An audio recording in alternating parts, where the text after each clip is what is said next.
still be continuing was theoretical mechanics. Oh, wait a second. What's this? We haven't said about it in the past few lessons.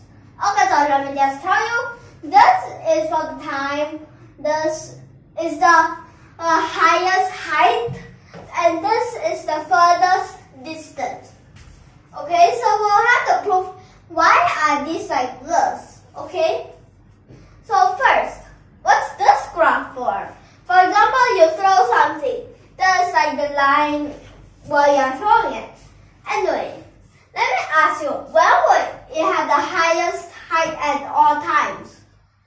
Of course, here in 90 degrees, you'll definitely be the highest, but if you want to shoot the enemy and you shoot so high, but it will just hit yourself. But what if it's the furthest? Does it mean that it's 0 degrees? No, 0 degrees will already hit the floor at the time. It's 45 degrees. Okay? So now let's get back to this. So how should we be proving it? First, we need to know about the instantaneous velocity and the displacement. So here, well, I like to guess which one is which.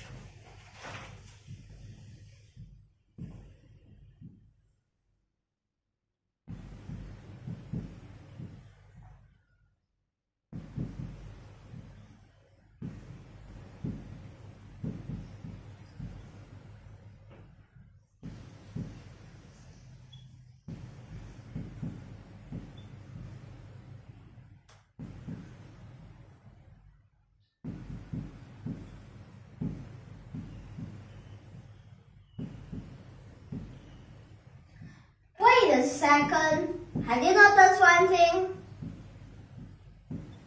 Here, this is actually the formula for the height.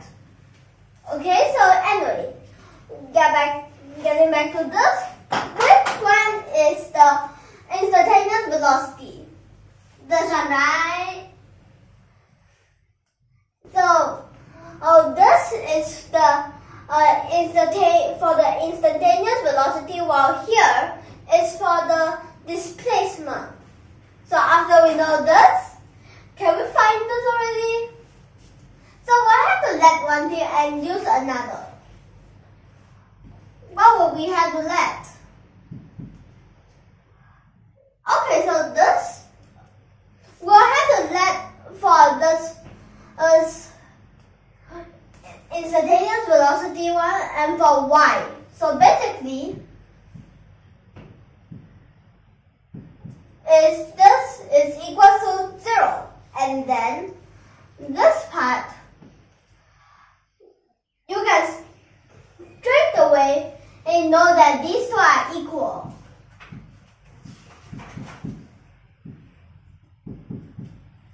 But it's impossible for the t to be a 0. So anyway, what's the t? The t is, although it's still possible, means that only stop. Okay, so here, this power can move it below here, and it will become like, let's add the 8 for that.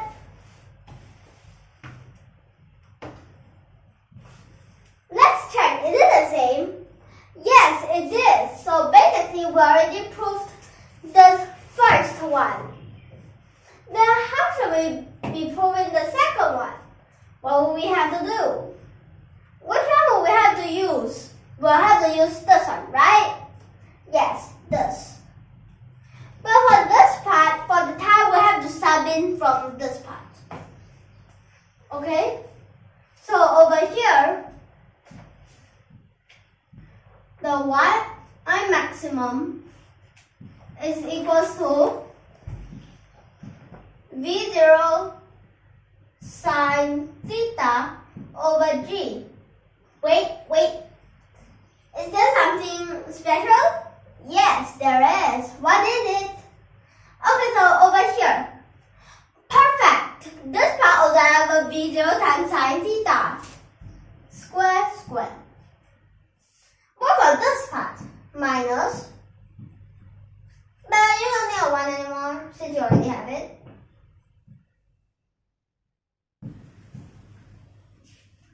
There's still a square since here's a square.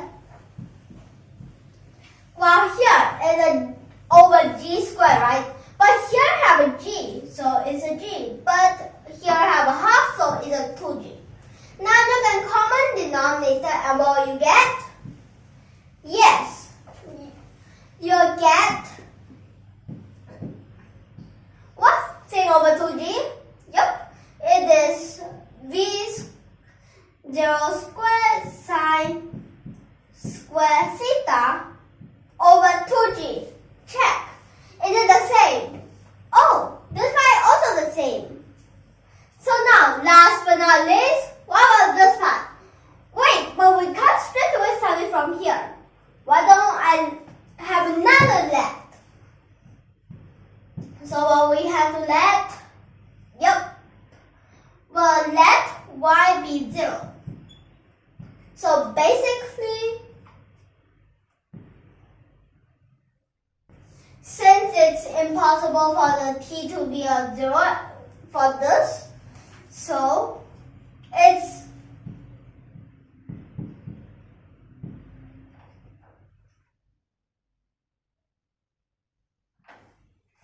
this part that is a 0.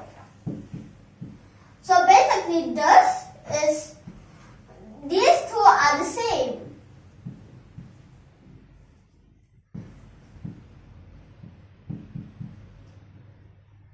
Then, what does that mean?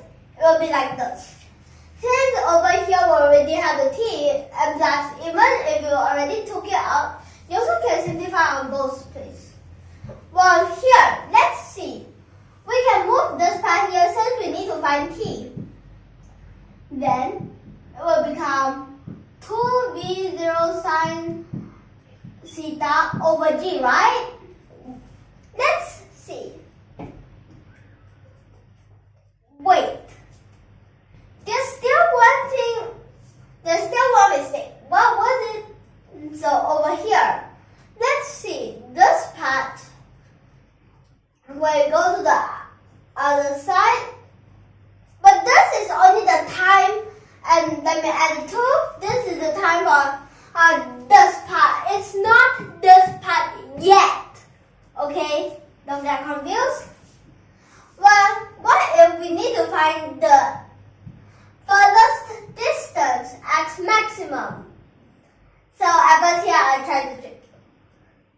So over here, this is where we really need this part.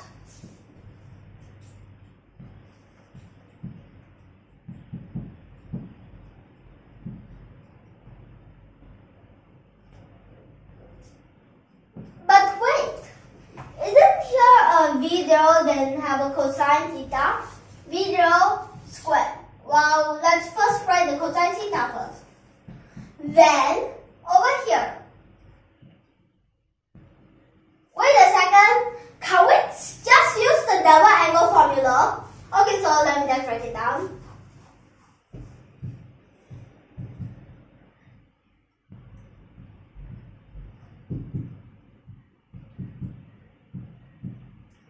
Like this.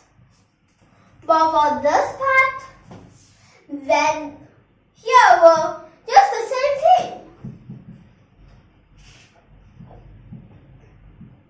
And so, check, it's the same. So these are all the same, but this, have you understand?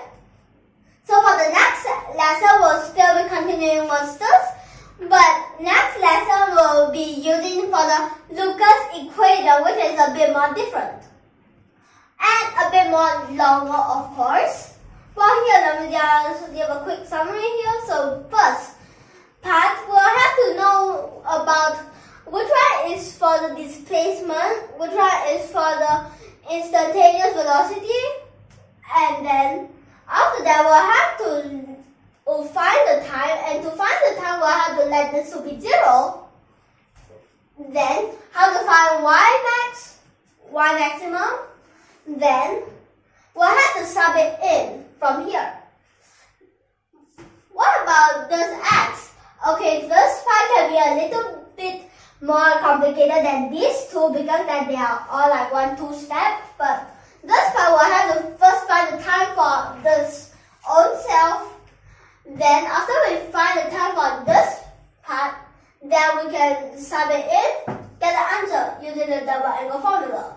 So now we'll end here. Next time we'll continue by the Lucas equation, and then last but not least, click the subscribe button below and the like button below, and thank you for your watching.